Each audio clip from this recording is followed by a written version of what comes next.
Hey guys, and welcome back to another YouTube video. In this video, we'll be going through the West Coast versus GWS game. Another really good tip by me. I don't remember exactly what I actually tipped them by. What I tipped GWS to win by, but let me just see if I can bring it up on my laptop here. We'll see if I can do it, but I doubt I can actually do it. But yeah, a really good tip there. Really happy about that. Yeah, I can't bring it up, but I know that I tipped them roughly by the margin that they won by, and I guess you'll see that in the tips, what I actually tipped them by. But yeah, another really good tip there. That's about the best thing I can say about this game. All my players did horrifically, basically, except for Roberts. And yeah, so before we get into the video, remember to like and subscribe, turn the notification bell on so you know when I upload, and let's get into the video. So as you can see here, BARR 103, she did really well. I wasn't able to catch this game, so I just sort of saw the full-time stuff, and yeah, Parker brought her in for a 72. That pretty much sums up my weekend. And I VC'd her as well when she got tagged, because I forgot to trade her out for someone else, which we went through in the previous recap. That could have been so many other girls. But anyway, nothing you can do about that. Well, obviously there is stuff you can do about it, but you can't do anything about that in hindsight. I thought she was the right pick, and so yeah, live with the consequences. And yeah, so BARR 103, Goldsworthy 90, really should have saved some cash, gone to one of the Western Bulldogs girls, or Lambert, or one of those 900k girls in, Skepper and Shearer, and gotten Goldsworthy as well. If I'd done those three swapping them around, if I'd done, the best move I think for me would have been Goldsworthy, Skepper and Shearer, and get out what was Phillips, Benici, and what did Benici go? Benici went 80 as well, so I mean it didn't burn me too much, Parker, but I mean it could have done a lot better. Yeah, you see Skepper here, so Skepper, Shearer, and also who did we say? Goldsworthy would have been the best choices. And you can see even when we go to the Hawthorn game, Stratton, I could have just kept her and she would have scored 91.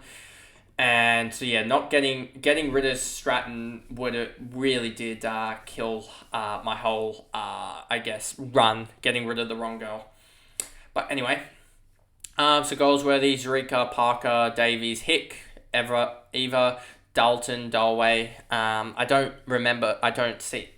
Well, obviously, as I said earlier, I didn't catch this game, so just running through the stats now. Tiny Evans, another low game for her, so she's probably going to drop in cash a little bit, but I'm not looking to trade her out, as she will get better when she faces better sides, to be honest with you. I don't know who they play next, but I'll quickly grab that up, and I'm pretty sure they play one of the top sides, as let's just see, who do they play? St Kilda are a decent side, so they will I think that'll be she'll do well in that game, to be honest. The 60 plus is on the cards there. Pease, Karras. Karras came in 12 hitouts and just stuffed Wake for over. Don't know who was on there, who necessarily got the free kicks. It must have been, who did she give away the free kicks to then? If she gave away hitouts, that's really weird that Wakeford gave away 4 free kicks, but only 1 to a ruckman. I guess Sharika maybe got all of them, but that's really weird. If you look at the free kicks against, it would probably be Lewis that gave the free kicks for Sharika here. Parker got 3 free kicks, so that's a really weird one that it was it must have been Zurika that got the Wake for free kicks, but yeah, no, they just struggled, and that was really tough that Wakeford did nothing. Anyway. So we move down here. No one else here really matters too much. Huntington just not getting involved. So I mean, I came out of the start really well, but wasn't because of my lack of the knowledge of the women's game and their sort of positions and their role. I kept on trying to chase cash rather than going for girls that have the role, because you might not hit in one game with a girl that has a role, but they're going to generally hit over time. And that's probably the biggest lesson, is just to go for the player that has a role. Like even Stratton has a much better role than the likes of Wardlaw and stuff like that, and Phillips.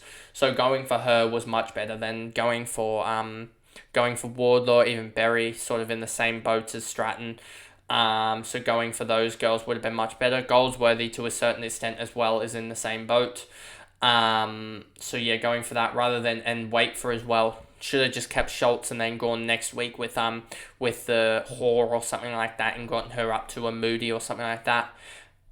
So yeah, that's definitely a lesson learned, and yeah, that'll be something I bring into the men's game, I guess, next year. So you got Garnett, Mowbray, Randall, Huntington, Smith, Doyle as well. Just not Jessie's just not getting going, which kind of sucks for her. McCormack and Hill. We have them set to free kicks against. So Roberts, 20 touches, 1 goal, 3. Could have been more accurate to get the ton. But yeah, Roberts, when I was just about to trade her out, started to get going. Smith, 94. She did really well as well. And yeah, so she 22, 4 and 6. Roberts with the 10 marks as well is a good haul. If she can start getting her tackling, if I remember correctly, she isn't the greatest tackler. 5, 9, 14, 20 tackles through 6 games is 3 and a bit a game. Not the greatest. If she can get her tackling up to 5 or so a game, she's going to be dangerous in the future. Smith, Hooker, Swanson, Thomas. Thomas, 19 touches, 74 fancy points. That's a pretty good outlay for a defender. Lewis, McCarthy, Davison, Britton, Gibson, Hartwell, Smith, and then wait for down here. 5 touches, 5 tackles, 17 hitouts for a 36 because of the 4 free kicks. If she had gotten the 4 free kicks into free kicks against into 4 free kicks for, that would be a 16-point swing, and that would get her up to a 52, which would have been very respectable. But yeah, just the 4 free kicks, and from what I've heard, it wasn't the best umpiring, but I have no way of actually saying that is true or not. What I've seen on Twitter, that it wasn't. It was a little bit awkward, the umpiring in the ruck contest in that game, but I am none the wiser, I guess, having not watched the game. Gooch, Rowley, the other Wakeford didn't do the best either. Weston, Smith, Goranova, Bartlett, and McDonald. So that is pretty much the video. Some of these videos, especially the Saturday games, won't have much. Will be sort of shorter as we go through, as I don't have much on them. And also, it's sort of, as I said last week, it sort of comes to a point of the season where not many of these girls actually have a... Well, you sort of already know the roles, I guess, and it really becomes just 1 or 2 girls in each team that really matter. For this game, you sort of see BARR, Goldsworthy, and Parker. That were sort of notables. And then for the West Coast Eagles, it's Roberts, Hooker, Swanson, and Thomas that are really noticeable, I guess. So that is the video, and I'll see you guys in the last game recap today, and then all the game recaps tomorrow. Bye, guys.